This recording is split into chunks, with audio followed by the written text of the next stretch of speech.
A werewolf shifter romance written for those who understand that some battles are won, not with claws, but with the quiet strength of choosing mercy over vengeance. The war room smelled of old leather and older blood. Maps sprawled across the oak table like the corpse of a fallen kingdom, their edges weighted down with daggers that had tasted more than parchment. Torchlight flickered against stone walls, casting shadows that moved with predatory grace. In the corner, a fire burned low, its embers glowing like wolf eyes in the dark. Sera Ashborne stood in the center of it all, hands bound behind her back with rope instead of silver. A concession, perhaps, or an insult. She couldn't decide which stung more. Her clothes were torn from 3 days of travel under guard. Mud caked her boots. Blood dried brown beneath her fingernails. But her spine remained straight, her jaw set, her eyes locked on the man who studied her like a battlefield he hadn't yet decided how to conquer.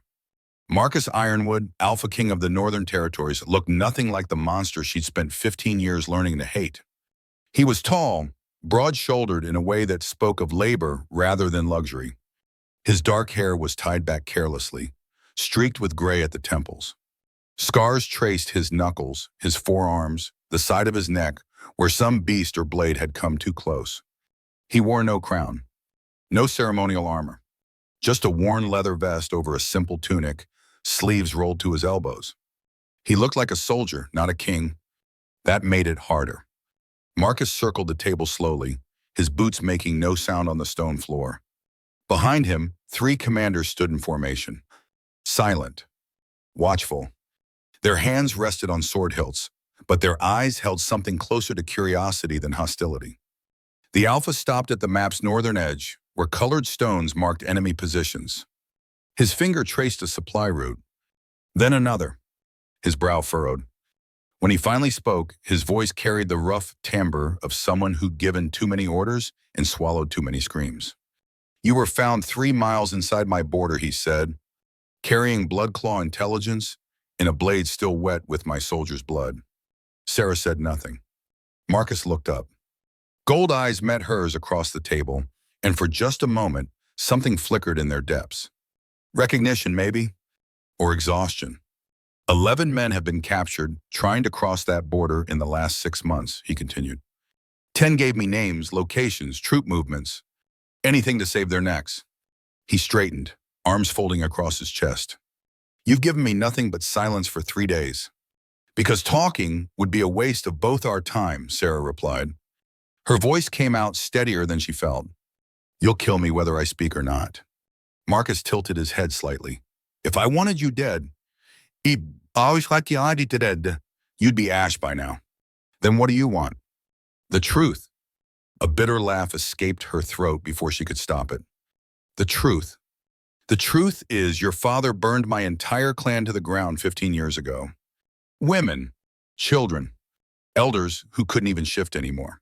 He left nothing but bones and scorched earth." Marcus's expression didn't change, but something in his eyes went cold. "And you think that justifies espionage?" "I think it justifies anything I damn well please." The room's temperature seemed to drop.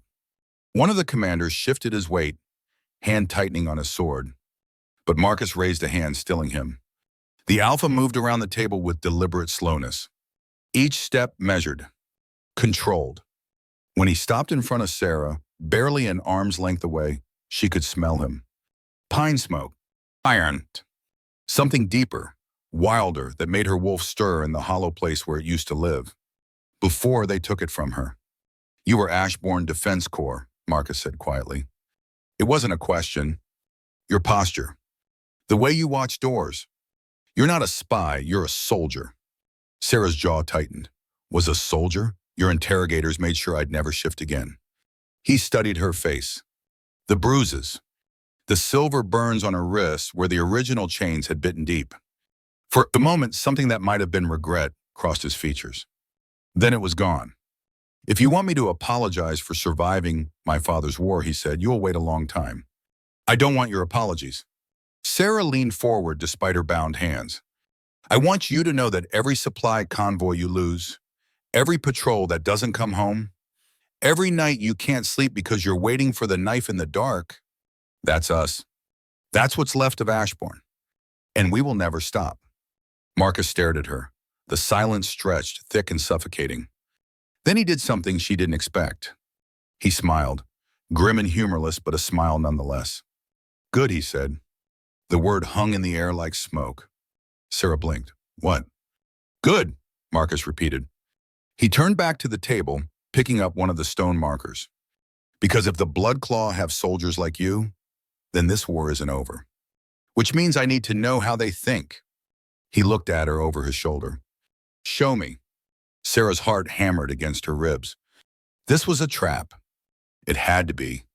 No Alpha King would ask an enemy captive for tactical advice unless he planned to use her answers against her people. But something in his eyes wasn't cunning. It was something far more dangerous. It was desperation. Why would I help you? She asked. Marcus set the stone down carefully. Because you're not a spy, he said. You're a prisoner of war. Which means under the old accords you have rights. Food, clean water, medical treatment, a trial before execution. His gold eyes locked on hers. Or you can prove you're not a threat to my people and earn your freedom. The word struck like a physical blow. Freedom. The concept felt foreign after 3 days in chains, 15 years running, a lifetime of loss. How? The question slipped out before she could stop it. Marcus gestured to the map. Bloodclaw has hit 3 supply convoys this month.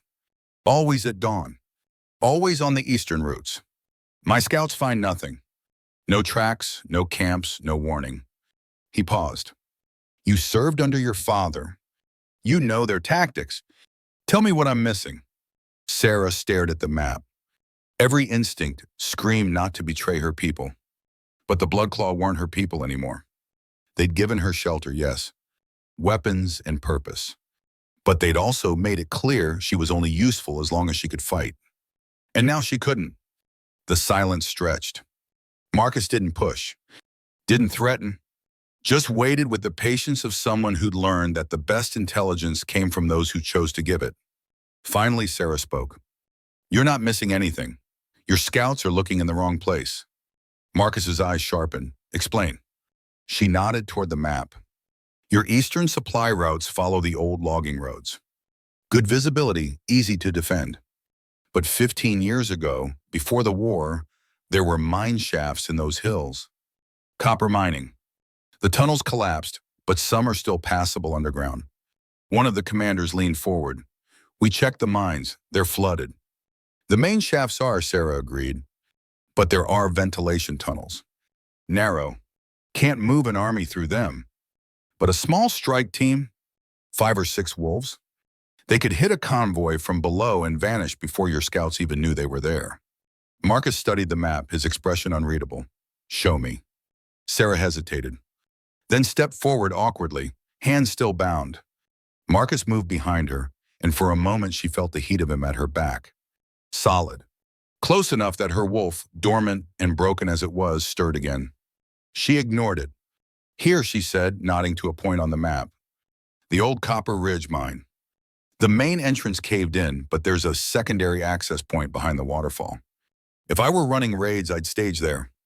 Hit the road at dawn when visibility is low, then retreat underground before the response team arrives.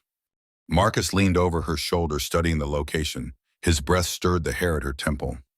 And the timing? Dawn is shift change for your patrols, Sera said. 15-minute gap when the night watch pulls back and the day watch moves out. Not long, but long enough. One of the commanders swore softly. She's right, we do rotate at dawn. Marcus straightened, his hand brushing Sera's shoulder briefly before he caught himself and pulled back. But in that instant of contact, something happened. The world tilted. Heat exploded through Sera's chest, white-hot and suffocating. Her knees buckled. The rope around her wrists burned like silver, even though it was only hemp.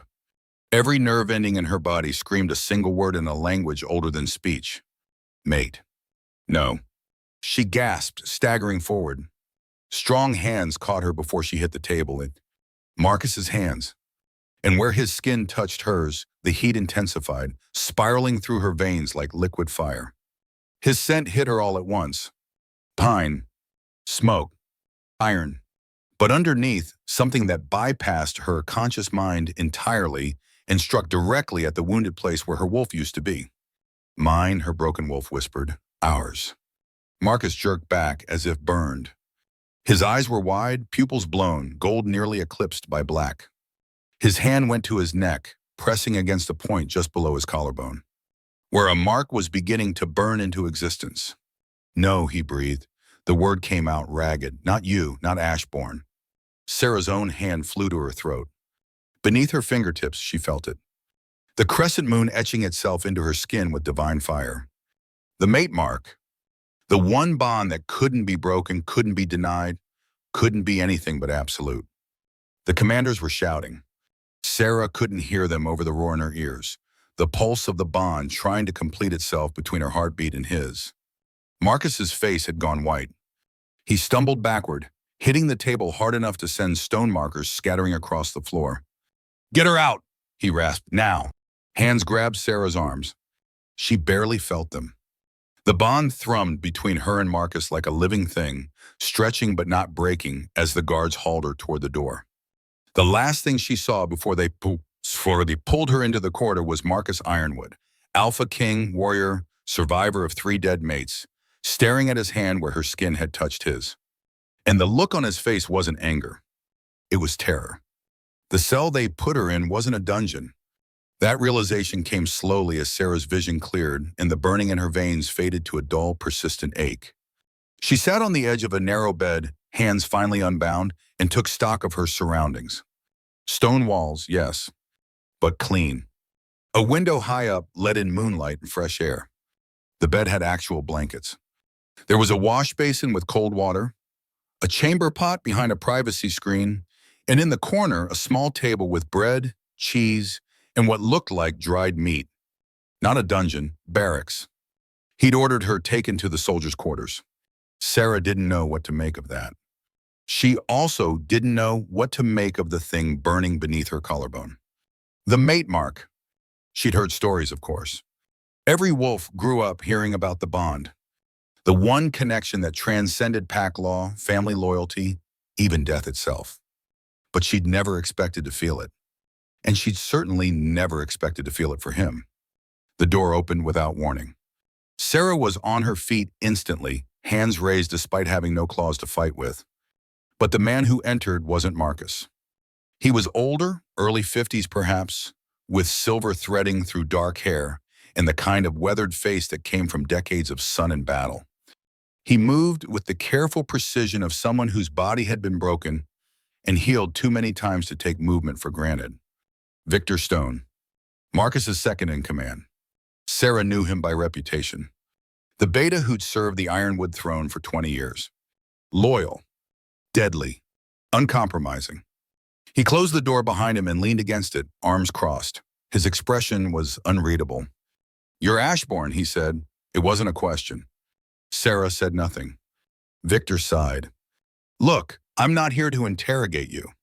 I'm here because my king is currently destroying his private chambers, and I need to know if you're going to be a problem. A problem, Sera repeated flatly. The bond, Victor clarified. He gestured vaguely at his own neck. That thing that just activated between you two? Are you going to try to use it against him? Sera laughed. The sound came out bitter and sharp. Use it? I don't even want it. Your king is responsible for murdering my entire family. Victor's expression softened slightly. Not him, his father. Same blood, same crown, same throne built on Ashborne corpses. The beta pushed off the door and moved to the window. Moonlight cut across his face, highlighting old scars. Marcus was 18 when that war ended, Victor said quietly. Barely old enough to hold a sword, much less command an army. His father kept him away from the worst of it. Told him it was a clean fight, soldiers versus soldiers.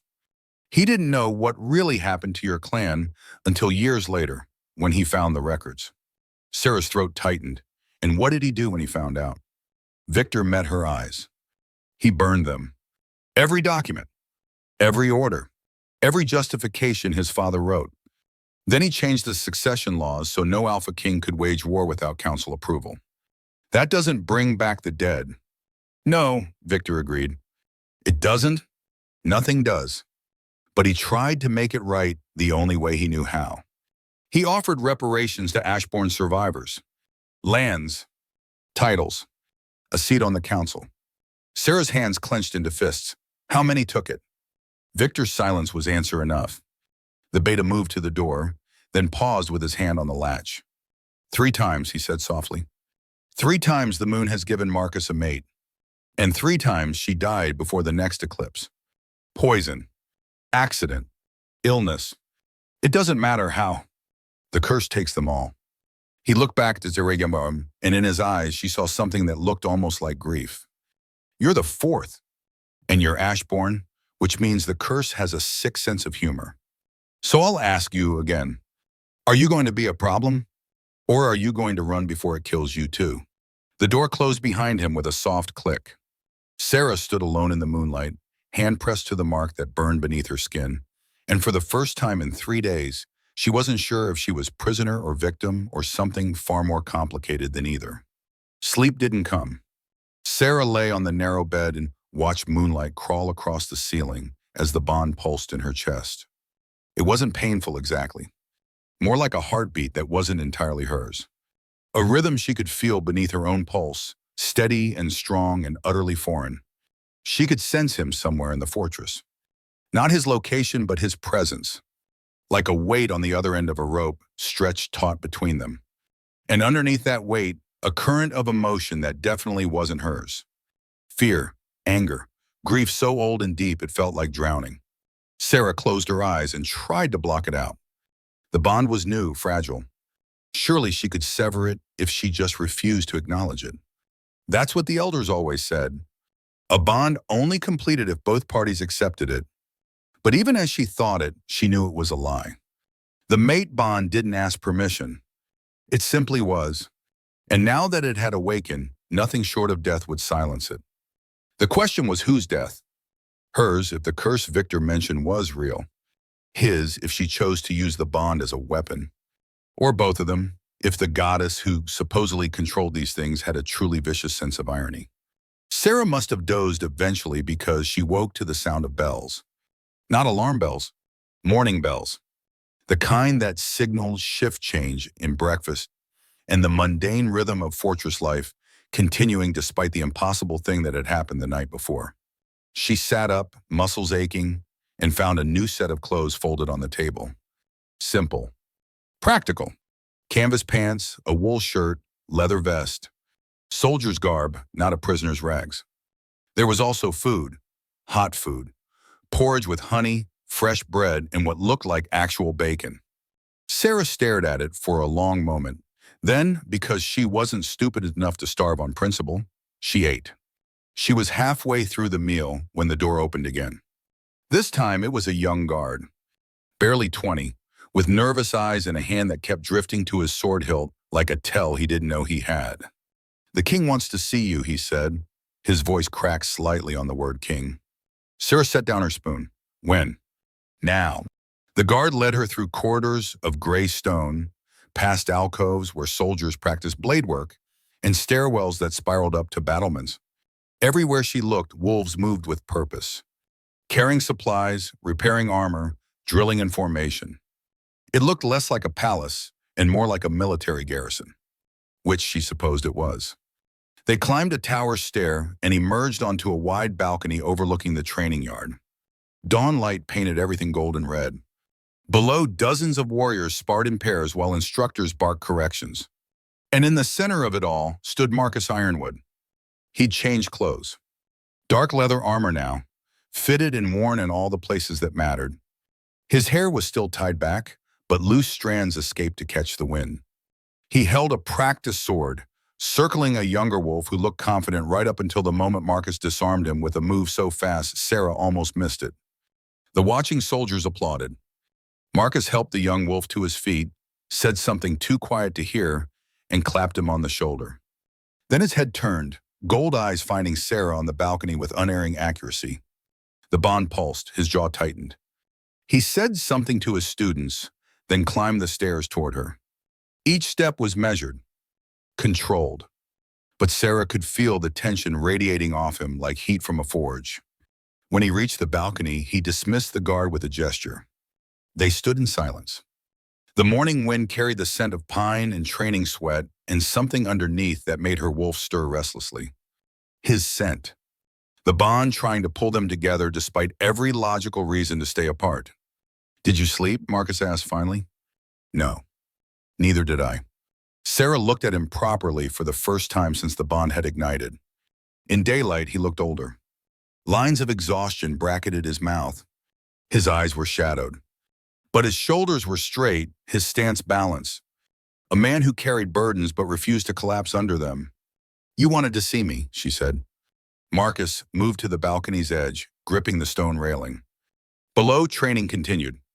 The clash of practice blades rang like discordant bells. "Victor says you told him you don't want the bond," Marcus said. "I don't."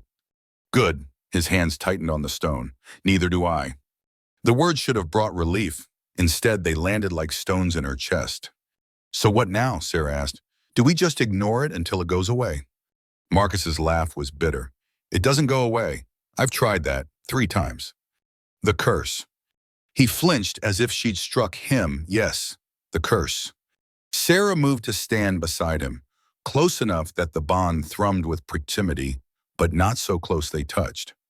"What happened to them?" "The other 3? Marcus was silent for a long moment. Then quietly he spoke. "The first was Alara. Healer. Kind. Loved flowers. We bonded during a ceasefire with the Eastern Pacts. She died 6 weeks later. Fell from a tower. They said it was an accident. The second was Mira. Warrior. Fierce.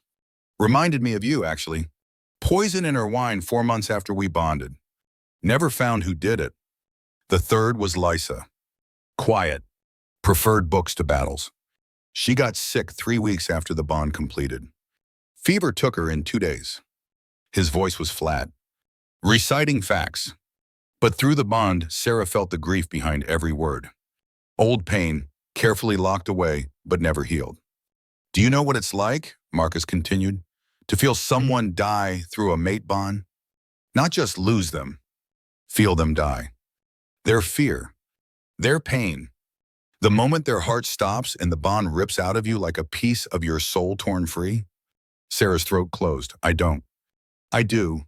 3 times. And every time, the priests and the elders and the council all said the same thing. The Ironwood line is cursed. My father's sins demand payment. And the goddess collects her debts through every woman stupid enough or unlucky enough to bond with me." He finally looked at her, gold eyes raw with something between fury and desperation. "So no, we don't ignore it. We end it before it ends you." "How?" Marcus pushed off the railing. "We keep the bond dormant. Don't complete it. No claiming bite. No formal acceptance. The mark will burn for a while, but eventually it'll settle into something manageable. You'll still feel it, but it won't be strong enough to kill you when I inevitably lose another mate." The clinical way he said it made Sera's stomach turn. "You've thought about this." "I've had to." She studied him. This man who was supposed to be her enemy, who carried the weight of his father's sins and 3 dead mates in a kingdom balanced on the edge of a blade, who looked at her not with desire or possession, but with the bone-deep weariness of someone who'd already attended too many funerals. "There's another option," Sera said slowly. Marcus's eyes narrowed. "What?" "We break the curse." He stared at her, then laughed, sharp and humorless. "You think I haven't tried? I've consulted every priest, every seer, every ancient text in the archives. The curse is woven into my bloodline. It doesn't break. It just takes. Maybe you were asking the wrong questions." Sera turned to face him fully.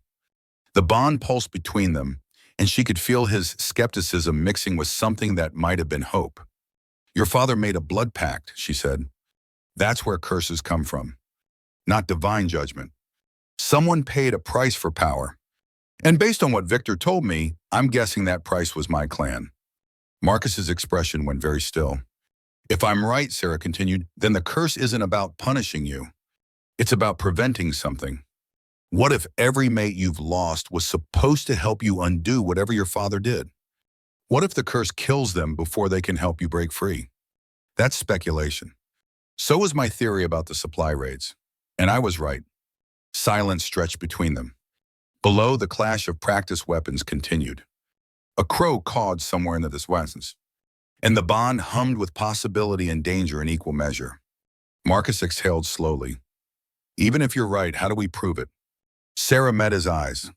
You give me access to your archives. Let me read whatever your father left behind. And you stop treating me like a prisoner who might knife you in your sleep. You did knife one of my soldiers. He was going to execute a child. Marcus's jaw worked. Fair point.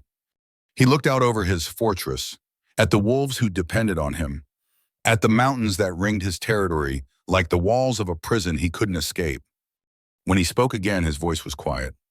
If I do this, if I let you help, and the curse takes you anyway, I won't survive it. Not a fourth time. Then I guess we'd better break it before that happens. Marcus looked at her. Really looked.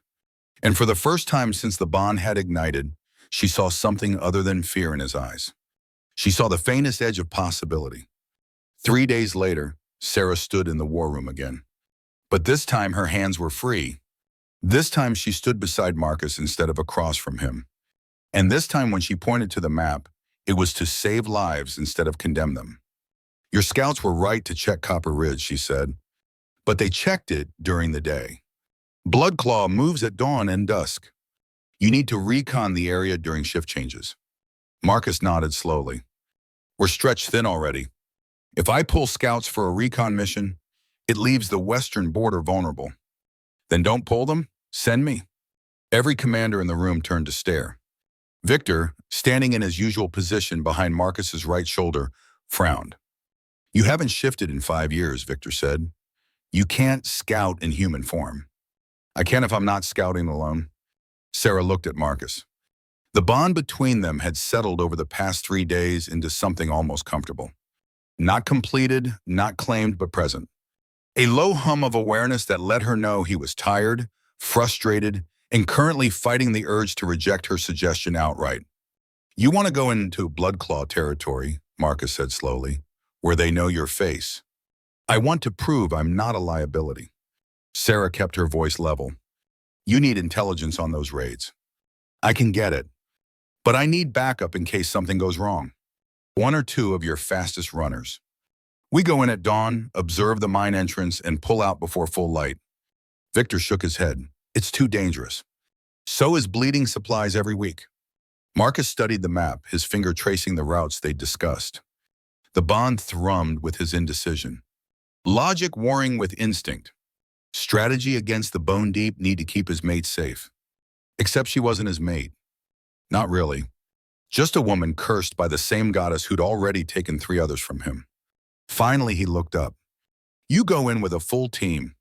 5 wolves. Victor leads. And if I give the retreat signal through the bond, you pull out immediately. No arguments. Sera blinked. You can do that? Send signals through the bond? Marcus's mouth tightened. If I focus, and if you're in danger, I will be very focused. One of the younger commanders cleared his throat. My king, are you certain this is wise? She's been here less than a week.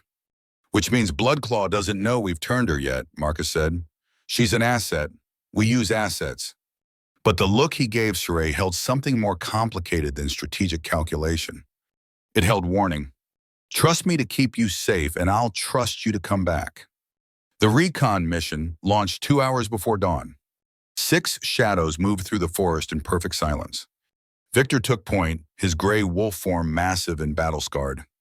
Behind him, 4 younger wolves ranged in formation. And in the center, running on 2 legs instead of 4, Sera Ashborne kept pace with a speed that surprised even her. Maybe she didn't need a wolf to be dangerous. The bond burned warm in her chest. She could feel Marcus back in the fortress, awake despite the hour. His attention focused on her like a distant hand against her spine. Not controlling, just present, ready to pull her back if the thread between them sang danger. It should have felt invasive. Instead, it felt like the first time in 15 years she hadn't been alone. They reached Copper Ridge as the sky began to pale from black to deep blue. Victor signaled a halt with a flick of his tail. The team spread out, taking cover positions while Sera moved to the cliff's edge and peered down at the waterfall. There, through the spray and morning mist, she could just make out the dark shape of a cave mouth, and outside it, fresh scratches in the stone. Claw marks, recent. Victor appeared at her shoulder in human form, having shifted with the practiced ease of someone who'd done it 1,000 times. He followed her gaze and swore softly. "You were right." Sera kept watching. Wait. A figure emerged from the cave. Wolf form, sleek and dark. It paused at the entrance, scenting the air, then lifted its muzzle in a low howl. A signal. 3 more wolves emerged. They carried packs strapped to their backs, supply raid gear. And leading them, a wolf with a white blaze across its muzzle.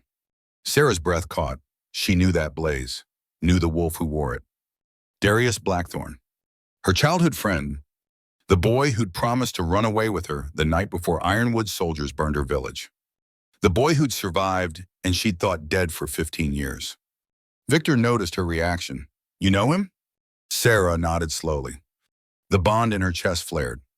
Marcus had felt her shock, her recognition, her sudden spike of old grief mixed with relief. The thread between them pulsed with his question. "Are you compromised?" She took a breath and sent back what she hoped he'd understand. "No, but this just got complicated." The Bloodclaw team began moving along the ravine trail, heading toward Ironwood supply routes. Victor signaled his team. They'd seen enough. Time to retreat and report. But as they melted back into the forest, Sera couldn't shake the image of Darius's white-blazed muzzle. Alive, leading raids against the kingdom that had taken everything from both of them. And now she was helping that kingdom. The betrayal tasted like ashes in her mouth. But underneath it, threaded through the bond she didn't want but couldn't deny, Marcus's presence steadied her. Not controlling her choice, just reminding her she wasn't alone in making it. They reached the fortress as the sun crested the mountains. Victor dismissed the team and gestured for Sera to follow him to the war room. Marcus was waiting.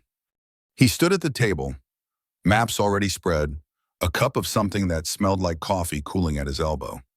He looked up when they entered, and the bond sang with his relief. "You're safe." Sera nodded. "And you were right, they're using the mines." She moved to the table, pointing to locations as she spoke. Victor's team observed 4 wolves exiting the cave at dawn.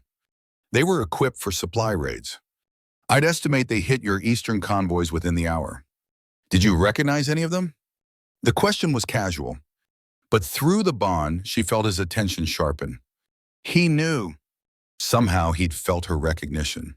Sera met his eyes. "One, Darius Blackthorn, he was." She paused. "A friend, before." Marcus's expression didn't change, but something in his eyes softened. "Before my father's war." "Yes." Silence filled the room. Victor glanced between them, reading currents Sera couldn't begin to name. Finally, Marcus spoke. "If he's leading raids, he's high-ranked in Bloodclaw Command. That makes him valuable intelligence." "Or a liability," Victor said quietly, "if he recognizes Sera." "He will," Sera said. "The question is what he'll do about it." Marcus studied her. "What do you think he'll do?" "Honestly, I don't know. We were children. That was a lifetime ago." "But you trusted him once." Sera's throat tightened. "I trusted a lot of people once." The bond pulsed. Marcus's hand moved unconsciously to his chest, pressing against the place where she knew his mark burned beneath leather and cloth. For a moment, their eyes locked, and the weight of 3 dead mates and 15 years of war and one impossible bond hung between them like a blade waiting to fall. Then Victor cleared his throat. "We should increase patrols on the eastern routes. If Bloodclaw knows we're onto them, they'll shift tactics." Marcus nodded. "Do it." And he looked at Sera. "Good work. You were right about the mines. That saved lives today." It was a simple acknowledgement. A commander praising a soldier. But through the bond, Sera felt the deeper current. Gratitude. Respect. And underneath it, buried so deep she almost missed it, the dangerous ember of something that might have been hope. The alarms came 3 nights later, shattering the fortress's uneasy peace. Sera jolted awake, hand reaching for a weapon she didn't have. Outside her window, bells clanged in frantic rhythm. The pattern meant one thing: attack.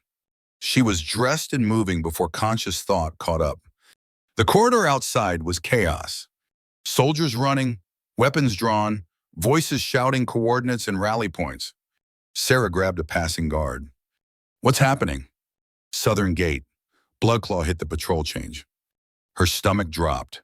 The 15-minute gap she'd identified. They'd found it. Or someone had told them where to look. Sera ran for the war room.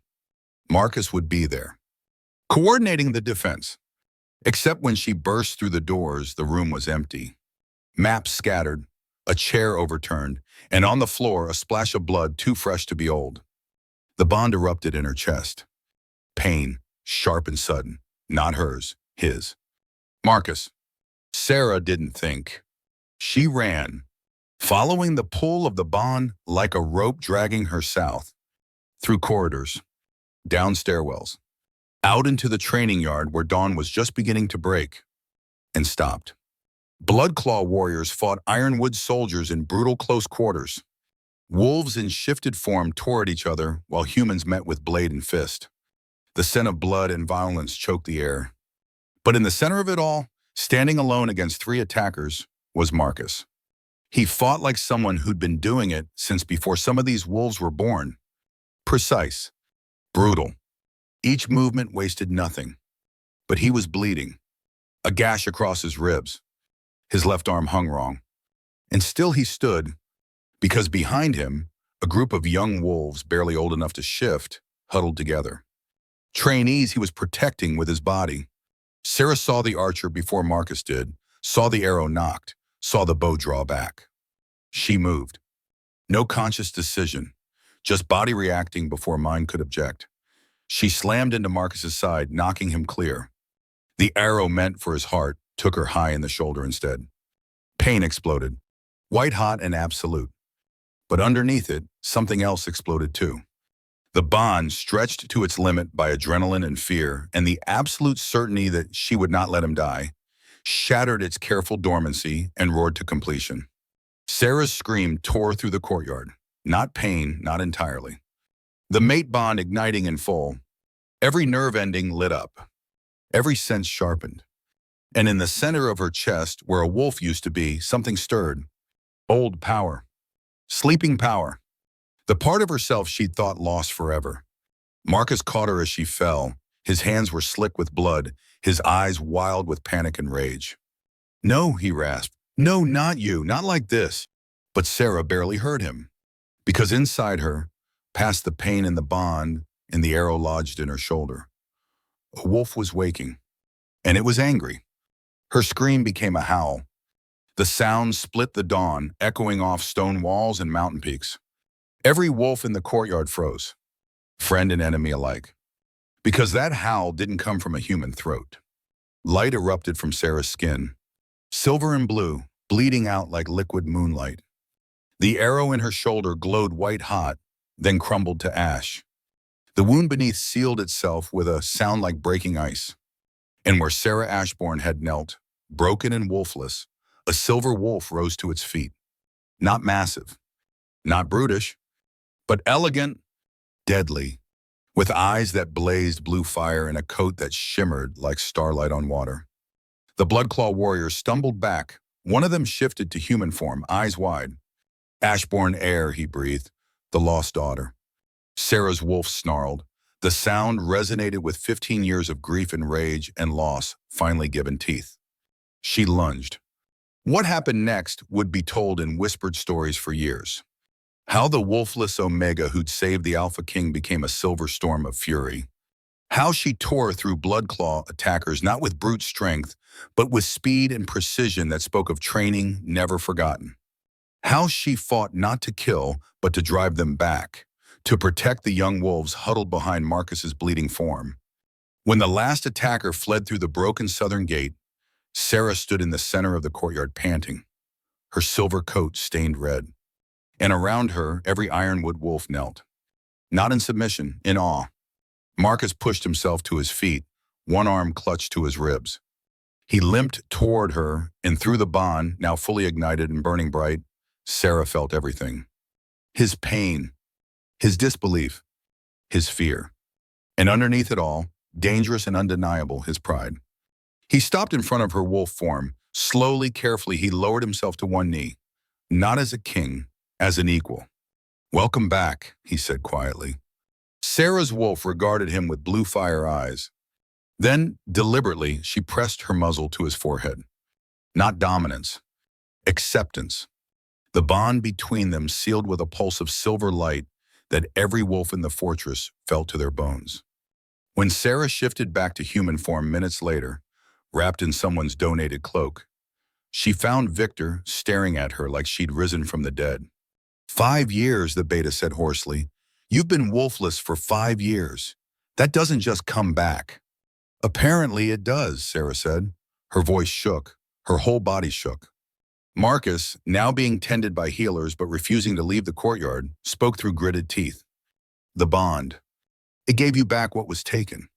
Victor's eyes widened. "That's not possible." The commander who'd first doubted her stepped forward. "With respect, my king, we just watched it happen." Marcus met Sera's gaze across the blood-stained stones. Through the bond, she felt his question. "Are you all right?" She pressed her hand to her chest, where the mark now burned complete and permanent. "I don't know. Ask me when I can think straight." A ghost of a smile touched his mouth. "Fair." Then his eyes went distant, sharp. Sera felt it through the bond at the same moment he did. One of the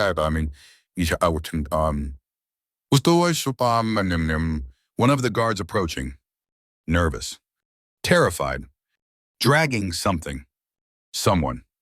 The young guard from the Southern Watch, the one with the nervous tell who kept touching his sword.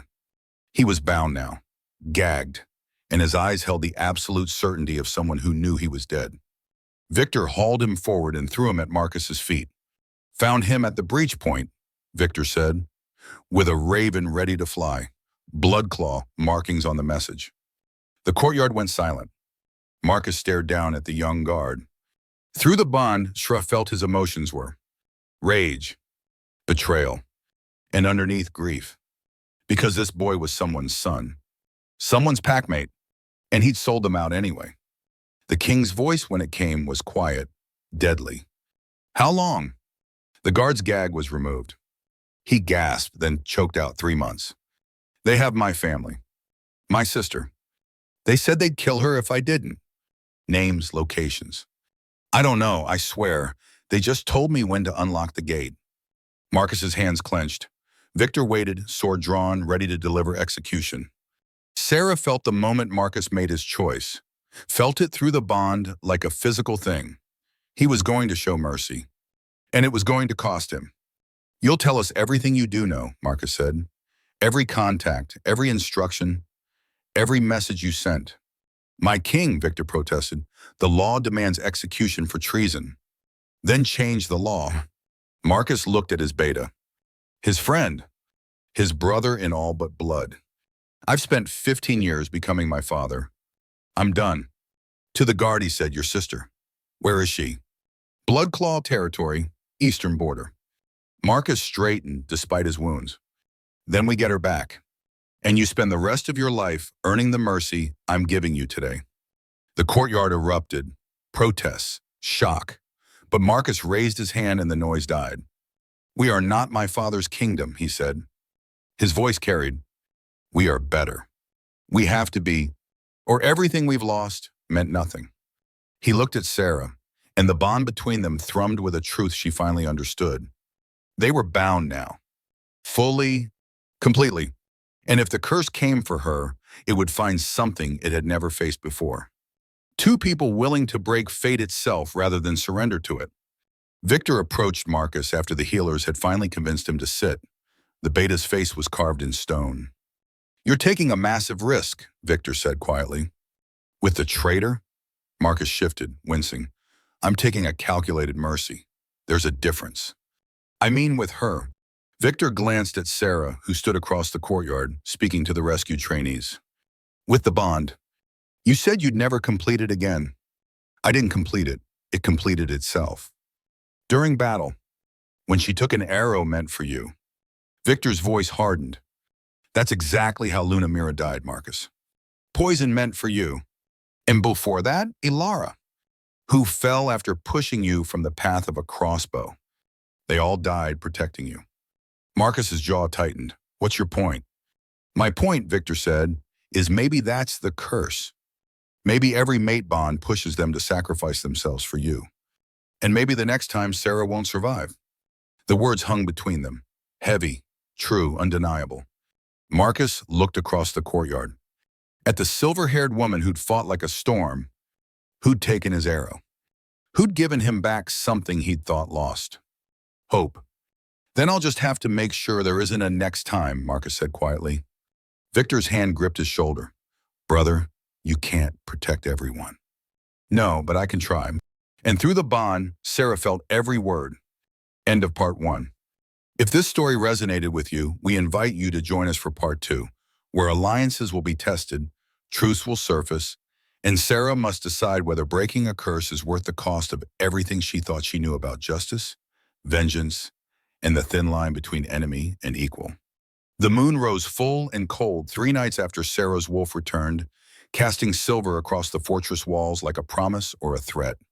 She stood on the eastern battlements, watching patrol routes she'd helped redesign. Overlapping fields of vision now. No more 15-minute gaps. No more easy ambushes. Below, wolves moved in coordinated formations. Not just strength, but strategy. The changes were working. Supply convoys reached their destinations. Border skirmishes decreased. And for the first time in months, Marcus's commanders looked less like men waiting for disaster and more like soldiers who believed they might actually win. But victory had a cost. Sera pressed her hand to her shoulder where the arrow wound had healed without a scar. The bond pulsed warm beneath her sternum, carrying Marcus's presence like a second heartbeat. He was in the archives, she knew, reading his father's journals, searching for answers about a curse that had already killed 3 women and would happily claim a 4th. She could feel his exhaustion through the connection. His frustration, the weight of guilt that never seemed to ease no matter how many right decisions he made. A sound made her turn. Victor approached along the wall walk, his boots making no sound despite his size. The beta had been watching her carefully since the battle, though, not with hostility exactly. More like someone studying a puzzle they couldn't quite solve. Couldn't sleep, he asked. Sera shook her head. Seemed wasteful when there's so much to do. Victor leaned against the parapet beside her. Below, a patrol called out shift change signals. Smooth. Professional. His design, she knew. 20 years of military precision. You've been reviewing a supply manifest, Victor said. It wasn't a question. Someone has to. We're still losing shipments. Not to raids. To shrinkage. Either we have thieves in the quartermaster corps or your logistics accounting needs work. Victor's mouth twitched. Probably both. The war stretched resources thin, corners get cut. Corners that get soldiers killed. He studied her profile.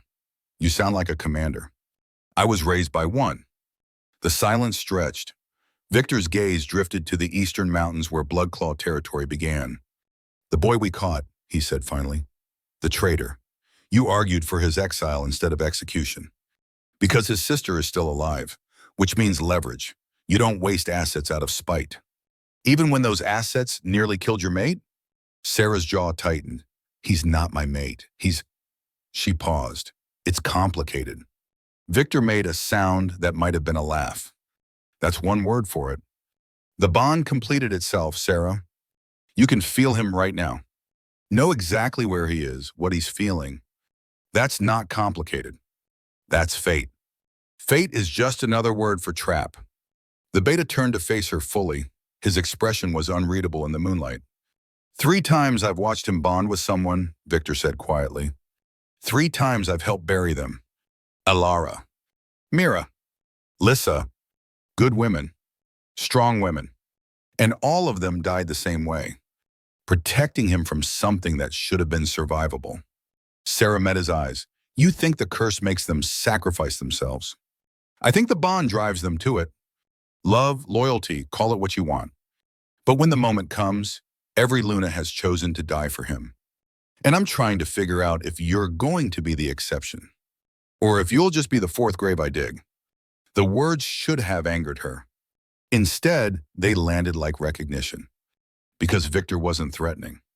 He was grieving in advance. "I don't plan on dying," Sera said. Neither did they.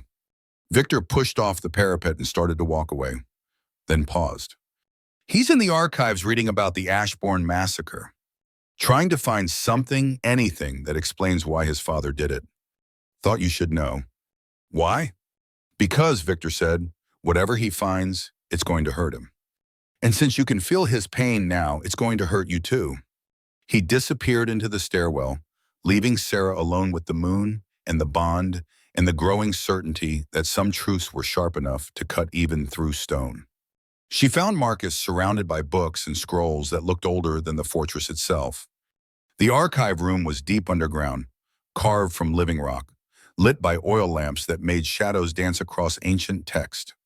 He sat at a scarred wooden table, head in his hands, staring at an open journal. The bond flared when she entered. He looked up, and the exhaustion in his eyes made her chest ache. "You should be sleeping," he said. "So should you." Marcus gestured at the journal. "Can't, not until I understand." Sera moved closer. The text was old script, faded but still legible.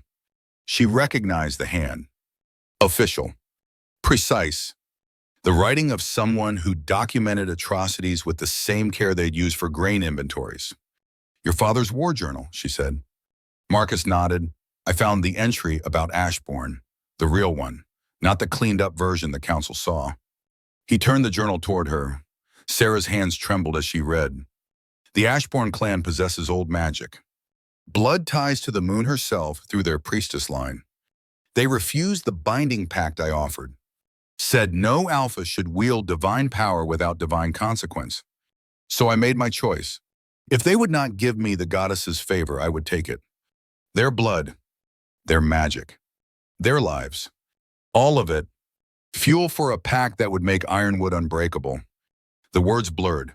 Sera's wolf snarled inside her chest. Not war, not battle, premeditated genocide for magical power. "He killed them for a ritual," she breathed. Marcus's voice was hollow. "He used their deaths to forge a blood pact with something old and hungry.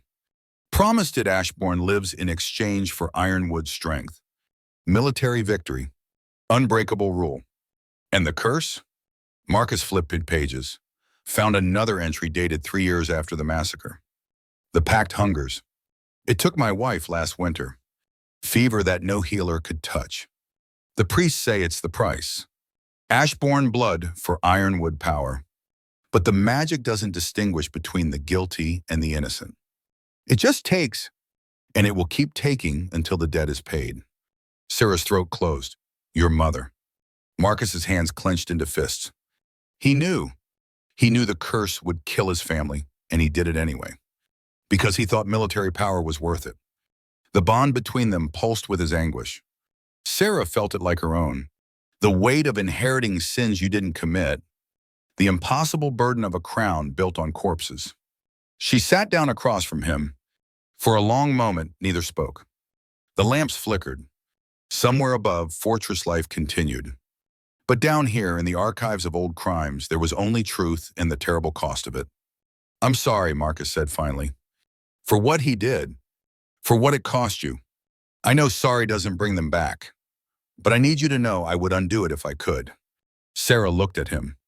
This king who'd offered her mercy when law demanded execution. Who'd given a traitor exile instead of death. Who sat surrounded by his father's sins and somehow still tried to be better. "I know," she said quietly. Through the bond, she felt his surprise. Then something deeper. Gratitude maybe, or the fragile beginning of trust. "The entry doesn't say how to break the pact," Marcus continued. "Just that it's bound to bloodline. Ashborne and Ironwood. The debt doesn't end until one line or the other is extinct. Or until both lines choose to end it." Marcus looked up sharply. "What?" Sera leaned forward. "Your father forced the pact. He took Ashborne power without consent. But what if consent is what breaks it? What if an Ashborne has to willingly forgive an Ironwood? Not just words. True forgiveness, the kind that rewrites blood debts. That's speculation. So was my theory about the mines. Sera held his gaze. Every major working requires balance. Force met with surrender. Violence met with forgiveness. If the curse is powered by stolen Ashborne magic, maybe only given Ashborne magic can undo it. And you're the last Ashborne that we know of. Marcus pushed back from the table, pacing the narrow space between shelves. If you're right, he said, then the ritual would require, what? A formal declaration? Blood magic? Some kind of trial? Sera thought of the stories her mother used to tell. Before the war, before everything burned, old tales about moon priestesses and divine judgment and the price of absolution. Moonfire, she said. Marcus stopped. The trial. Not a trial. An offering. Moonfire tests truth.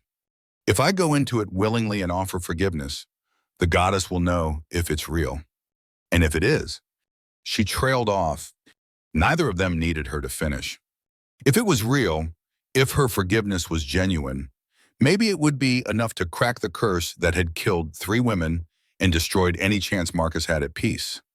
Or maybe it would just kill her faster. It's too dangerous, Marcus said. The last person who underwent Moonfire nearly died.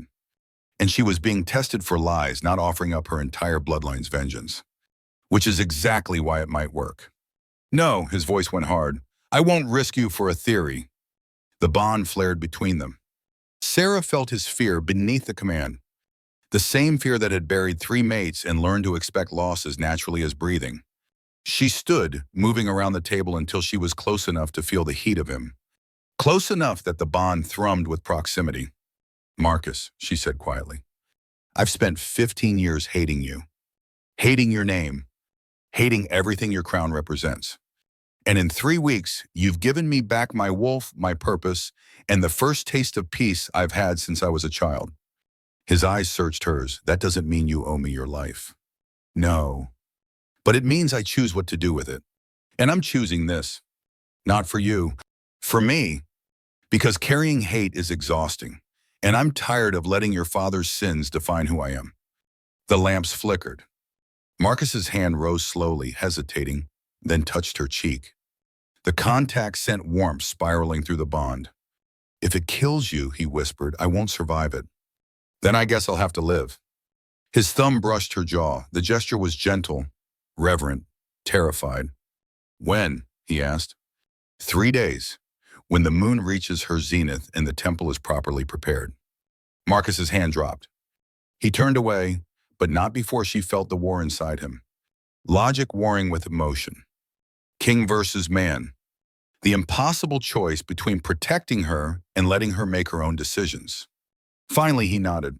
3 days, but I'm there with you if something goes wrong. Nothing will go wrong. The confidence in her voice was a lie, and they both knew it. But sometimes lies were the only way to face truth. The Moon Temple was older than the fortress. Built into the mountain itself, its walls carved with prayers in languages only scholars remembered. The ceiling opened to the sky, letting moonlight pour down onto a circular dais of white stone. Around the edges, channels cut into the rock-guided water in a perfect ring. Purification, the old text said. Separation of sacred space from profane. Sera stood at the edge of the circle, barefoot, dressed in a simple white shift. No armor, no weapons, nothing between her and divine judgment but skin and intention. The fortress pack ringed the chamber. Hundreds of wolves in human and shifted form, watching in silence. Victor stood with the commanders, his expression carved in stone.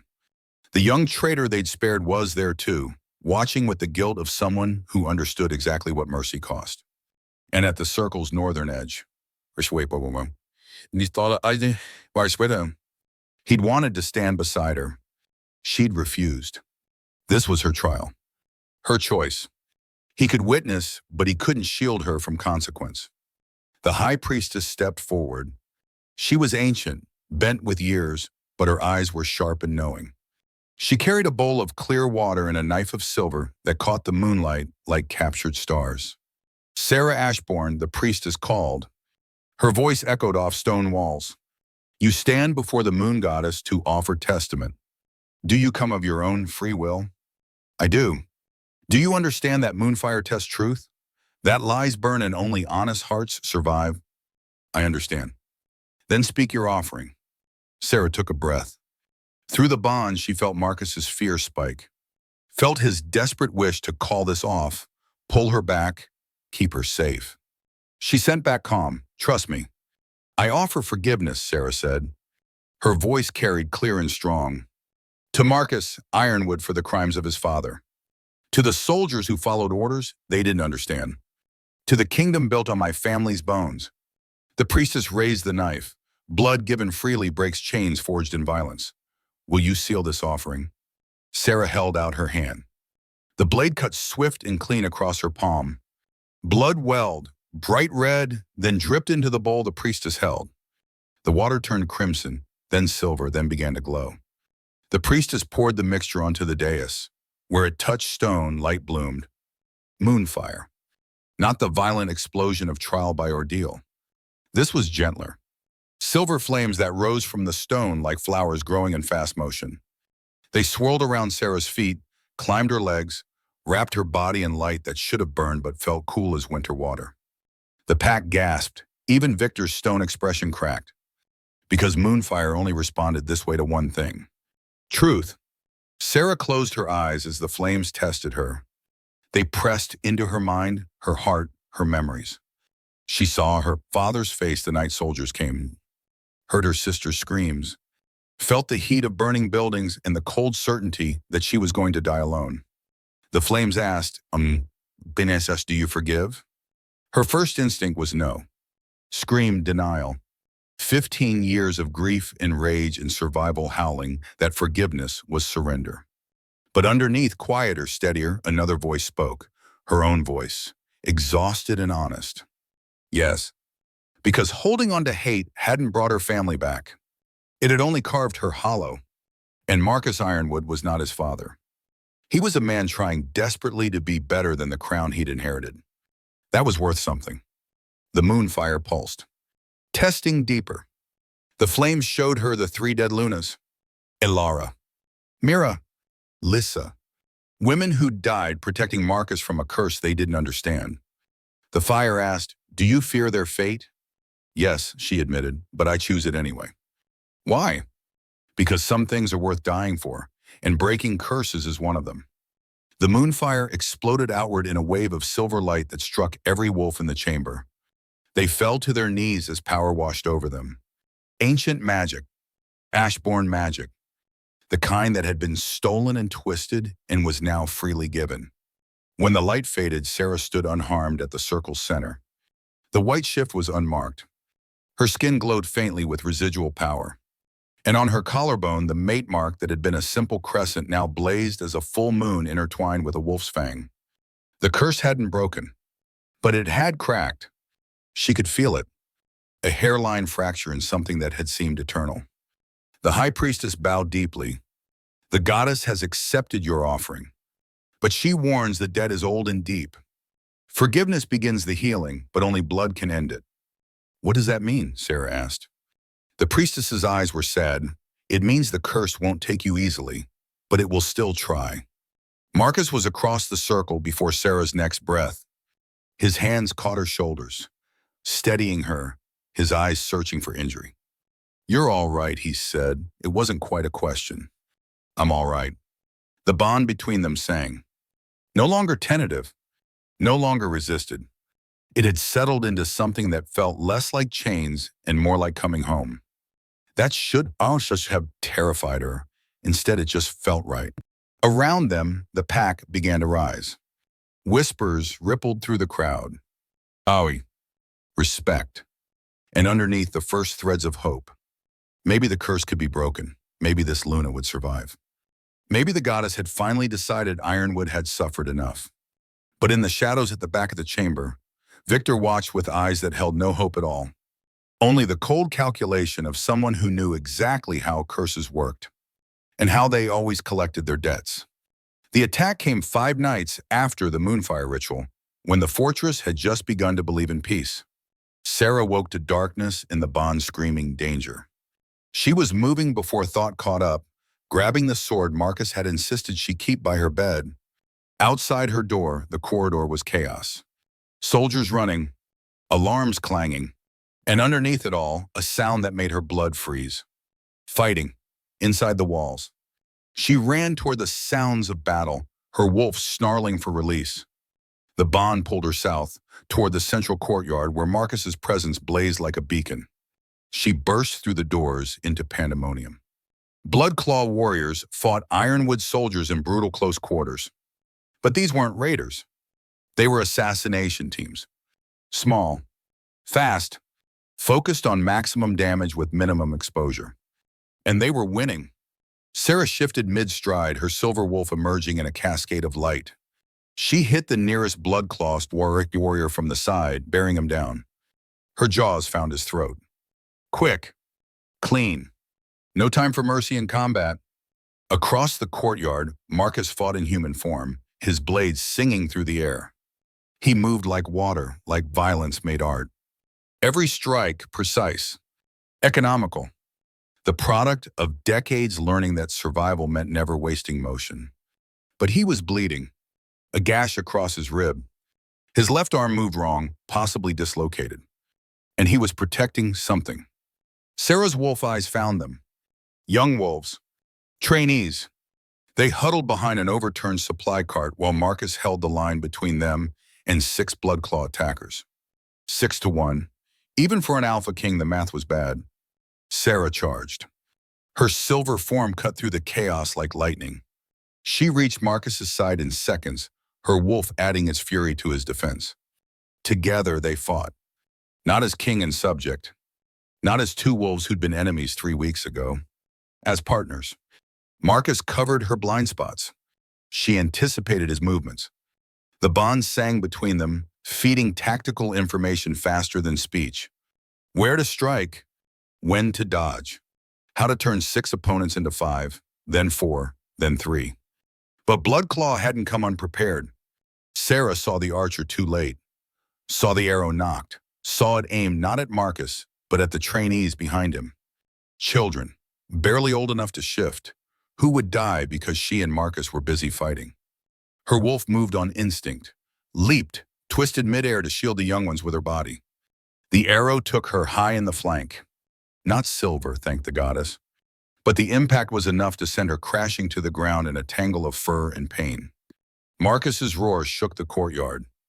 The sound carried such rage, such absolute fury that even the Bloodclaw attackers hesitated. He was on the archer before the next breath. No sword now, just claws and teeth and the primal violence of an alpha protecting his mate. The archer's scream cut off wet and sudden. Sera forced herself to shift back to human, gasping. The arrow had torn through muscle but missed anything vital. She'd live, but it hurt like fire. Movement caught her eye. Victor, fighting his way toward them through the chaos. But something was wrong. His strikes were too careful. His positioning too perfect. And when a Bloodclaw warrior got past him toward the trainees, Victor's counter came just a fraction too slow. Sera's tactical mind, trained by her father, screamed warning. He's letting them through. The realization hit like ice water. Victor Stone, Marcus's beta for 20 years. His brother in everything but blood, was sabotaging the defense. She tried to call out, warn Marcus. But more attackers pressed in, and she was still bleeding, still human, still vulnerable. Then the courtyard exploded. Not with fire, with wolves. A dozen Bloodclaw warriors burst from a grate in the center of the yard. The old drainage tunnels, the ones that were supposed to be collapsed. Someone had reopened them, and that someone could only have been Victor. Sera's silver wolf erupted from her skin again. Wound be damned. She had to reach Marcus, had to warn him before. Too late. Victor moved like a shadow, fast and sure. He appeared at Marcus's back while the king fought off 2 attackers. The beta's hand rose. In it, a dagger, black obsidian, carved with runes that glowed sickly red. Cursed blade, designed to kill through the mate bond. Marcus! Sera's mental scream through the bond carried everything. Warning, horror, Love she hadn't admitted even to herself. Marcus turned, saw Victor, saw the blade, and for just an instant his expression crumbled. Not anger. Betrayal, but the look of someone whose entire world just revealed itself as lie. Victor, he breathed. The beta's face twisted, not cruelty, anguish. I'm sorry, brother, but this is the only way. The dagger came down. Sera's wolf was already moving, already flying through the air, already committed to the only choice that mattered. She hit Marcus from the side, knocked him clear, felt the cursed blade sink into her shoulder instead of his heart. Cold exploded through her veins. Not pain, something worse. The curse recognizing Ashborne blood and surging to claim it. She could feel it clawing up her spine, wrapping around her heart, squeezing. The bond with Marcus erupted. He felt her pain as his own, felt the curse trying to rip her soul free. His scream was primal, absolute, the sound of something inside him breaking forever. Sera hit the ground hard. Her wolf form flickered, unstable. The cursed blade had done its work. Around them, fighting continued, but it felt distant, muffled, like she was underwater. Victor stumbled back, staring at the blade in his hand, at Sera's blood on the metal. His expression was horror and grief, and something that might have been relief. No, he whispered. It was supposed to be him, not you. Marcus was there in an instant. He caught to Sera's wolf form, shifted to human, cradling her. Blood stained his hands, his chest, his face. Stay with me, he begged. Sera, please, stay with me. Through the bond, she felt his desperation, his rage, his absolute refusal to lose another mate. But she also felt something else. The curse. It wasn't just trying to kill her. It was trying to use her death to destroy him. To complete the cycle Victor had engineered 15 years ago, when he first twisted the blood pact into weapon. With effort that cost her everything, Sera shifted back to human. Marcus's arms tightened around her, as if he could physically hold her soul in place. Victor, she gasped. He's Ashborne. Marcus's head snapped up, stared at his beta, the man he'd trusted with everything, who'd served the crown for 20 years, who'd been there through 3 dead mates and a war and all the impossible choices in between. Victor's expression confirmed it. Guilt, grief, and underneath the cold satisfaction of vengeance nearly complete. My family was Ashborne, Victor said quietly. The blood claw attack was chaos. Some of us escaped, hid among refugees. I was 12 when your father's soldiers found my parents. They died protecting me. So I swore every Ironwood would know my pain. Marcus's hand shook. You killed them? Alara, Mira, Lissa, you killed them all. I made sure the curse took them, Victor corrected. Your father's pact needed Ashborne blood to fuel it. I just helped it along. A push here, a poison cup there. Small interventions that looked like accidents. His voice cracked. I protected this pact for 20 years. Trained its soldiers. Defended its borders. But I also made sure you'd never be free. Never be happy. That you'd carry the weight of our deaths every day of your cursed life. Why? Marcus's voice was broken. Why serve me if you hated me so much? Because hatred isn't clean. Victor's eyes were wet. Because you're not your father. Because for 20 years I tried to separate the boy I trained from the crown I wanted to destroy. And I couldn't. He looked at Sera dying in Marcus's arms. I'm sorry, he said. To both of you, I'm sorry the goddess has terrible timing. The cursed blade clattered from his hand. Bloodclaw warriors were fleeing now. Their assassination attempt failed. Ironwood soldiers closing in. Victor would be captured in moments. But he wasn't trying to run.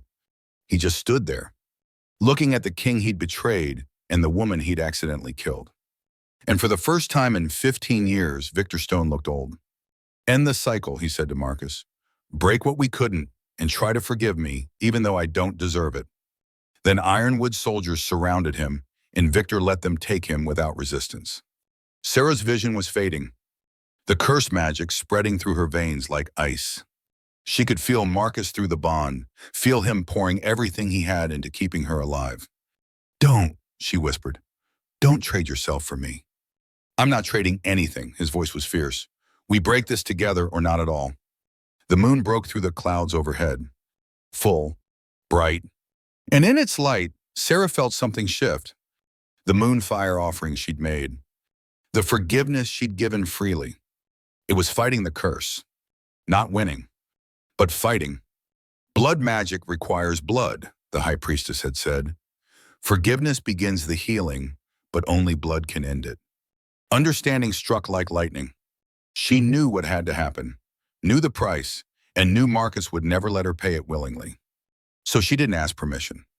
Sera's hand found Marcus's, laced their fingers together. The bond flared bright between them. I forgive you, she whispered.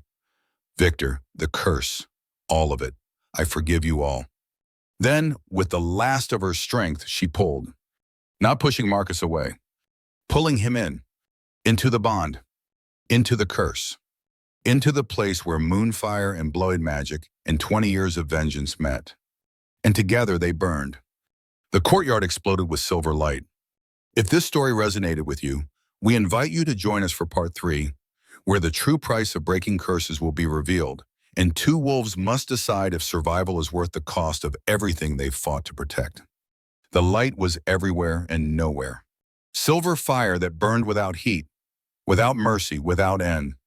Sera floated in it, feeling her body dissolve and reform with each pulse of the bond. Marcus was beside her, not physically. They had no bodies here, just consciousness tangled together in the place where blood magic and moonfire met. The curse was a living thing. Not evil exactly, just hungry. It wrapped around them like chains made of grief and vengeance, and old promises that nobody remembered making. Every link was a death. An Ashborne murdered. An Ironwood who profited. 15 years of war distilled into pure malice. And at the center of it all, Victor's face, young, 12 years old, watching his parents die. This is where it started, Sera realized. Not with Marcus's father. With a child who survived when he shouldn't have. Who learned that hatred was easier than healing. Marcus's presence pulsed beside hers. She felt his understanding, his recognition, because he'd been that child too. Different war, different losses, same lesson. The curse fed on that, on the cycle of pain that each generation passed down like inheritance. It didn't matter who was right or wrong. It just mattered that the grief never ended. So how do we end it? Marcus's thought echoed through the silver space. Sera reached for him, their consciousness touching where hands couldn't. We choose different. The curse laughed. Not sound. Just the sensation of something ancient and cruel being amused. Choice doesn't break blood debts. Only blood pays for blood. Then take ours, Sera said. Both bloodlines, together, willingly, not stolen, not forced, given. The curse hesitated. That wasn't how this worked. The pact required sacrifice, required unwilling victims, required one line destroying the other. But we're offering, Marcus added. His presence was steady beside hers. Ironwood and Ashborne, ending the cycle not through victory, but surrender. The silver light pulsed. Uncertain. The curse probed their intentions, testing for lies. Finding none, because they meant it. Both of them. If breaking this thing meant dying together, they'd do it. Better that than letting the hatred continue. Better than more graves. More children orphaned. More victors learning that vengeance was the only language loss understood. The curse pulled back, confused, because Marcus's father had stolen, had used Ashborne blood to fuel his ambition. But these two were offering freely, rewriting the terms of a pact that was supposed to be eternal. You would die for each other, the curse said, even knowing what your bloodlines did? Yes, they answered together. Why? Because, Sera said, we're tired. Tired of carrying our father's sins. Tired of being weapons in a war that should have ended 15 years ago. Tired of letting the dead control the living. The curse probed deeper, searching for the lie, the selfishness, the hidden agenda that always lurked beneath sacrifice. It found only exhaustion. And underneath that, something it didn't have words for. Not quite love. Not yet. Just two people who'd looked at each other across a table covered in maps and seen not enemy, but mirror. The silver light began to crack. Not explosion, more like ice in spring. Slow fractures spreading through something that had seemed eternal. Each break released a name. A death. A moment of grief that had fed the curse for decades. Sera felt them all. Her mother. Her sister. Her father's last stand. And underneath, older deaths. Generations of Ashborne and Ironwood killing each other because that's what the story said they were supposed to do. The curse screamed as it shattered, not in pain, in rage at being unmade by the very thing it was designed to destroy. Forgiveness. The light exploded outward. When it faded, Sera opened her eyes to stone and smoke and blood. She was back in the courtyard, Marcus's arms around her. The cursed blade on the ground, 3 feet away, its runes dark and lifeless. Around them, Ironwood soldiers stood frozen, staring at the place where two people had just rewritten fate through sheer stubborn refusal to let it win. Sera's wound was still there, still bleeding, but the cold was gone. The curse's grip had released. She wasn't going to die. Marcus made a sound between laugh and sob, his forehead pressed against hers, his breath coming in ragged gasps. "You're alive," he whispered. "Moon, help me. You're alive." "So are you." The bond between them pulsed. No longer fighting. No longer burning. It had settled into something warm and steady and absolutely unbreakable. Around them, the fortress erupted. Not in celebration. In chaos. Because Victor's betrayal had split the pack. Some wolves looked at their captured beta with horror. Others with something closer to understanding. And in the distance, beyond the walls, howls rose, not Ironwood, not Bloodclaw assassination teams. Full army, coming fast. Marcus was on his feet in seconds, pulling Sera up with him. His tactical mind engaged despite the emotional devastation. They were wounded, low on defenders, and an army was approaching their gates. Victor, still surrounded by guards, spoke quietly. "That's Darius Blackthorn. He's bringing the main Bloodclaw force. They think the assassination succeeded. To finish what you started." Marcus's voice was cold, controlled. But Sera felt his rage through the bond, his hurt. Victor met his eyes. "No. To offer terms. If the king falls, Bloodclaw wants peace, not conquest. Darius is..." He paused.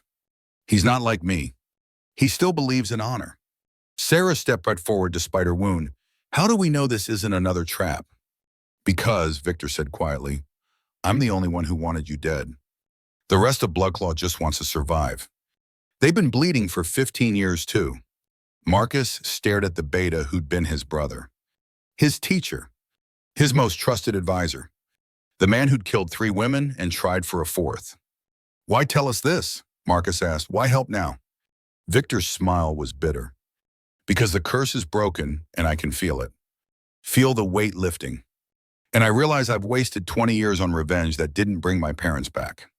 Maybe one act of real loyalty can balance the scales. Or maybe I'm just tired of being a weapon too." The words hung in the smoke-filled air. Sera felt Marcus's conflict through the bond. Justice demanded Victor's execution. But mercy might end cycles that justice only perpetuated. "We don't have time for this," one of the commanders said. "Bloodclaw will be at the gates in minutes. We need to decide. Fight or surrender." "Neither," Sera said. All eyes turned to her. She straightened despite the wound, despite exhaustion. "We negotiate." Marcus looked at her. "You trust Darius?" "No, but I trust that people are tired of dying. And if Victor's right, if Bloodclaw wants peace, we'd be fools to throw that away out of pride." The commander who doubted her before spoke up. "With respect, you're wounded. The king is wounded. We're in no position to negotiate from strength." "Which is exactly why they'll believe we're serious," Sera countered. "Show up bloody and honest. No games. No political theater. Just 2 packs who've bled each other dry asking if there's another way." Marcus studied her. Through the bond, she felt his mind working. Calculating odds. Weighing risks. Then something shifted. He wasn't thinking like a king anymore. He was thinking like a soldier who'd seen too many unnecessary deaths. "Open the gates," Marcus said. "Under white flag. I'll meet Blackthorn myself." "My king," Victor said quietly. "Let me come with you. One last service." Marcus's jaw tightened. "You've done enough." "Please." Victor's voice cracked. "Let me show them the curse is broken, that this doesn't have to end in more graves." The two men stared at each other, 20 years of brotherhood and betrayal hanging between them. Finally, Marcus nodded. "You speak out of turn, you die. Understood?" "Understood." The gates opened to dawnlight in an army. Bloodclaw warriors filled the valley in formation. Hundreds of them. Not raiders this time. Full military deployment. Cavalry on the flanks. Archers in the rear.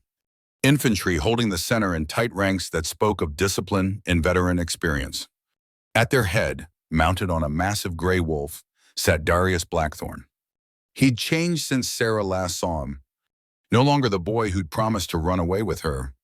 This was a commander who'd survived 15 years of war and come out harder for it. Scars traced his jaw. Gray threaded his dark hair. But his eyes, when they found hers, still carried recognition. And something that might have been regret. Marcus walked forward under white flag. Sera on his left, Victor on his right, hands bound but walking freely. 10 guards behind them. Not enough to fight if this went wrong. Just enough to show they came in good faith. The armies faced each other across 50 yards of blood-soaked ground. Darius dismounted, shifted to human form with the easy grace of someone who'd done it 10,000 times. He wore simple armor, functional, not ceremonial. A commander's gear, not a politician's costume. He studied the three of them. Marcus bleeding from half a dozen wounds. Sera with a crude bandage around her shoulder. Victor in chains. "I heard the assassination failed," Darius said. His voice carried clearly. "Seems I heard right." "Depends on your definition of failure," Marcus replied. "Your team is dead or fled. My beta stands accused of treason. And I'm about one good breeze from passing out. So nobody won today." Darius's mouth twitched. "That's the first honest thing an Ironwood king has said to Bloodclaw in 15 years. "Then let me say something that was honest." Marcus's voice hardened. "I'm tired. My people are tired. And if you're here to finish what my father started, we'll fight you. But I'd rather not bury more soldiers because old men couldn't let old grudges die." Silence rippled through both armies. This wasn't how peace talks were supposed to start. No formal greetings. No political dance. Just blunt acknowledgement of what everyone already knew.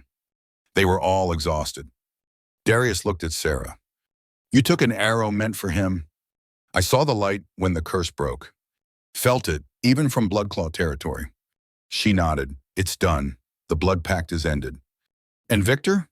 Darius gestured to the bound beta. "What happens to him?" Marcus's jaw tightened. "That's not your concern. It is if you execute the only man who kept your father's worst instincts in check for 20 years. Darius stepped closer. "Victor Stone sent us intelligence. Warned us when Ironwood planned raids on civilians. Sabotaged supply lines that would have fed armies marching on refugee camps. He betrayed you, yes, but he also saved thousands of my people from becoming casualties in a war they didn't start." Sera felt Marcus's shock through the bond. Victor had been playing both sides. Not just revenge. Something more complicated. The beta spoke quietly. "I tried to protect both packs. Failed at both. But Darius is right. I gave Bloodclaw enough intelligence to survive. Not enough to win. Just enough so the war stayed balanced. Stayed contained." "Why?" Marcus demanded. "Because unchecked, your father would have committed genocide again. And unchecked, Bloodclaw would have done the same to Ironwood." Victor met his king's eyes. "I became the fulcrum. The weight that kept either side from annihilating the other. It was the only way I knew how to save people while still serving revenge." Silence fell. Soldiers on both sides shifted uneasily. This wasn't the simple story of traitor and victim they'd expected. Marcus looked at Darius. "What are you offering?" "Ceasefire. Formal treaty. Ironwood withdraws from disputed territories.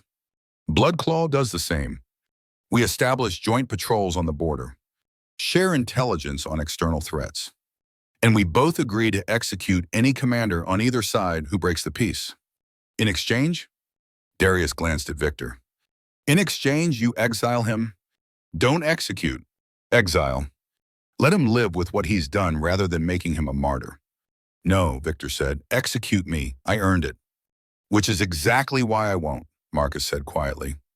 He looked at his beta, his brother, his betrayer. You wanted me to hurt the way you hurt. Execution would end that pain. Exile means carrying it every day. Victor's eyes closed. That's crueler than death. I know. Marcus's voice was steady. But you were right about one thing. Cycles only end when someone chooses different. So I'm choosing mercy. Not because you deserve it. Because my people deserve a king who's better than his father. He turned to Darius. We have an accord. I'll bring it to my council. You bring it to yours. Meet here in 3 days to formalize terms. Darius extended his hand. 3 days. Marcus clasped it. Two commanders who'd been enemies since childhood, agreeing to something their fathers would have called treason. Around them, armies that should have been fighting began to lower weapons. The war didn't end with trumpets or celebration. It ended with exhausted soldiers on both sides looking at each other and realizing they'd rather go home than die over land their grandfathers had fought for. Sometimes peace was just that simple and that hard. The council chamber felt too small for the weight of what was about to happen 3 days later. Every elder, every commander, every wolf with rank or influence had crowded inside. The air was thick with tension and the smell of old wood and older power. Marcus stood at the head of the table.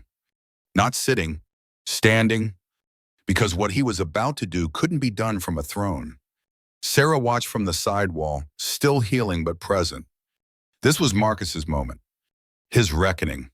She was just there to witness.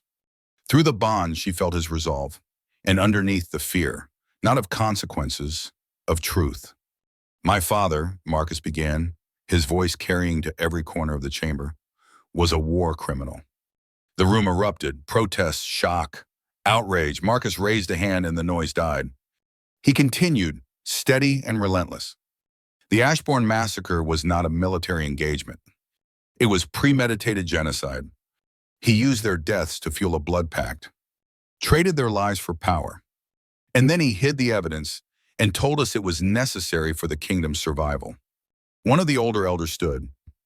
My king, these are serious accusations. Do you have proof? Marcus gestured. Guards brought forward leather-bound journals, his father's personal records, the ones that documented every crime in careful, methodical detail. It's all here, Marcus said. Every order, every justification, every lie he told to make us believe we were righteous. He looked around the room, at wolves who'd served his father, who'd believed in the crown, who'd spent decades thinking they were heroes. I wore that crown, Marcus said quietly, inherited his throne and his wars and his convenient truths. And for too long, I let the momentum of his choices carry me forward, because it was easier than admitting what we'd become. But no more. The room was silent now. Even the elders who'd protested had gone still. Effective immediately, Marcus continued, I'm restructuring the monarchy. No king will have the power to wage war without council approval. We establish a joint council, half Ironwood, half representatives from territories we've conquered. Starting with Bloodclaw. And he said, his voice hardening, we offer reparations. To Ashborne survivors. To anyone who lost family in my father's campaigns. Land. Titles. Coin. It won't bring back the dead, but it acknowledges the dead. One commander spoke up carefully. My king, this will bankrupt us. Then we'll be bankrupt, Marcus said. We've profited enough from blood money. He pulled the crown from his head, set it on the table. The metal rang against wood. I am stepping down from absolute rule. I'll remain military commander, strategic advisor. But the council will hold legislative power. If you want a king who can declare war on a whim, you'll need to find someone else. The chamber descended into chaos, shouting, arguments, decades of tradition being overturned in a single speech. Sera watched Marcus stand there, taking the hit, accepting the anger. because this was the price of being better than his father. When the council finally adjourned hours later, exhausted and fractured, but moving toward reluctant acceptance, Marcus found Sera waiting in the corridor outside. "You gave up everything," she said quietly. "I gave up things I never should have had." He leaned against the wall, suddenly looking every one of his 38 years. "My father stole that power. I just returned it. The pack is divided. They'll heal, or they won't. Either way, it was the right thing to do." Sera studied him. This man who'd chosen mercy over vengeance, partnership over possession, truth over comfortable lies. Who'd dismantled his own throne because he refused to repeat his father's sins. "What happens to Victor?" she asked. Marcus's expression darkened. "Tomorrow. We exile him at dawn." The next morning, Victor stood in chains in the same courtyard where he'd betrayed his king, where he'd tried to kill Sera, where 20 years of lies had finally shattered. The entire pack gathered to witness, not a trial. That had happened in closed council. This was sentencing. "Victor Stone," Marcus said formally, "you are found guilty of treason, murder, and crimes against the crown. The traditional sentence is death." Victor's expression was resigned. "I accept the punishment. However," Marcus continued, "I am commuting your sentence to exile. You have 1 week to leave Ironwood territory. You are forbidden from returning on pain of death. Your rank, your titles, your property. All of it is forfeit." He stepped closer. His voice dropped so only Victor could hear. "You wanted me to suffer, to feel what you felt, but killing you would be mercy. So I'm giving you what you gave me. A lifetime of living with choices that can't be undone." Victor's eyes closed. "Brother, I'm sorry." "I know," Marcus said, "but sorry doesn't bring them back, doesn't undo 20 years, doesn't make any of this right." He signaled the guards. They unlocked Victor's chains. The beta rubbed his wrists, looking lost. "Where do I go?" "Anywhere that isn't here." Marcus turned away. "And if you're smart, you'll use that time to figure out who you are when you're not carrying hate." Victor stood there as dawn broke over the mountains. Then slowly he shifted. His gray wolf form emerged. Older now, scarred, tired. He looked back once at the fortress he had served and betrayed, at the king who'd been like a son. Then he ran north, toward mountains where no pack claimed territory. Sera watched him disappear into the tree line. Through the bond, she felt Marcus's grief, his relief, the complicated tangle of emotions that came with choosing mercy when revenge would have been easier. She found his hand, laced their fingers together. "You did the right thing," she said quietly. Marcus's grip tightened. "Then why does it feel like I just let my brother walk away to die alone?" "Because you're not your father, and that means carrying the weight of mercy, not just the satisfaction of justice." They stood together as the sun rose. Two people who'd broken a curse and ended a war, and were now faced with the harder task of building peace. 6 months later, Sera sat in the war room that had become more hers than Marcus's, surrounded by maps and intelligence reports and supply manifests that finally balanced correctly. The joint Ironwood Bloodclaw patrols had cut border incidents by 80%. Trade routes were opening. Refugees were returning. It wasn't perfect. Some wolves still grumbled about the treaty, about Victor's exile instead of execution, about a king who'd given up power and an Omega who refused to be Luna. But it was working. The door opened. Marcus entered carrying 2 cups of something that smelled like coffee. He set one in front of her without a word. Comfortable. Familiar. "Darius is heading back to Bloodclaw tomorrow," he said, settling into the chair across from her. "Now that the Joint Council is established." Sera nodded. She'd said her goodbyes earlier. Darius had told her she'd made the right choice, building something instead of running from the past. She picked up the coffee cup. It was still hot enough to warm her hands. Marcus's hand found hers on the table. The touch was casual, easy. 6 months of working side by side had built intimacy that courtship never could. "Sera," he said quietly, "I know we agreed to keep this professional. Partners, colleagues." She looked up. Through the bond, she felt his nervousness, his hope. "But I'm finding," he continued, That professional isn't enough anymore. I want, he paused. I want to kiss you without it being about the bond or the curse or political necessity. I want it to be because I've spent 6 months watching you rebuild a kingdom and falling in love with the woman who chose to stay. Sera's breath caught. They'd been so careful. Kept distance. Focused on work. Because the bond was one thing, but love had to be chosen. You're falling in love with me? She asked, a smile tugging her mouth. Among other things. Your terrible habit of working until dawn. The way you argue with commanders twice your age and win. How you redesigned our entire defensive strategy in 3 weeks. He stood, moving around the table, not crowding, just close enough that the bond sang with proximity. But mostly he said, I'm falling in love with your choice to build instead of destroy. To be my partner before anything else. Because that's the foundation I never had with anyone. Sera stood too, close enough now to feel the warmth of him. See the silver in his hair that stress and rebuilding had added. The new scar on his jaw from a construction accident while helping repair the south wall. I'm falling in love with your mercy, she said quietly. How you gave Victor exile instead of death. How you apologized to your pack for your father's sins. How you work yourself to exhaustion, trying to be better than the crown you inherited. His hand rose, cupping her cheek. The gesture was gentle, 6 months of restraint finally breaking. Can I kiss you, he asked. Yes. It wasn't fire. Wasn't desperate or consuming. Just warm. Steady. The kiss of two people who'd earned each other through impossible choices in 6 months of building something worth keeping. When they broke apart, Sera was smiling. So was Marcus. The bond between them pulsed, no longer just connection, love built on respect, romance earned through partnership.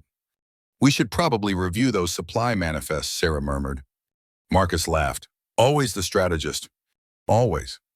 They stood there in the war room, surrounded by maps and reports and the evidence of peace they'd built together. Through the window, the moon rose, full and bright, no longer a threat, just a witness to two wolves who'd broken cycles and chosen different and built something worth keeping. The Ironwood curse was broken, but more than that, it was transformed, from weapon into wisdom, from chain into choice. And in a fortress that had known too much war, two wolves stood together and planned for a future where their decisions mattered more than their bloodlines. Every single day,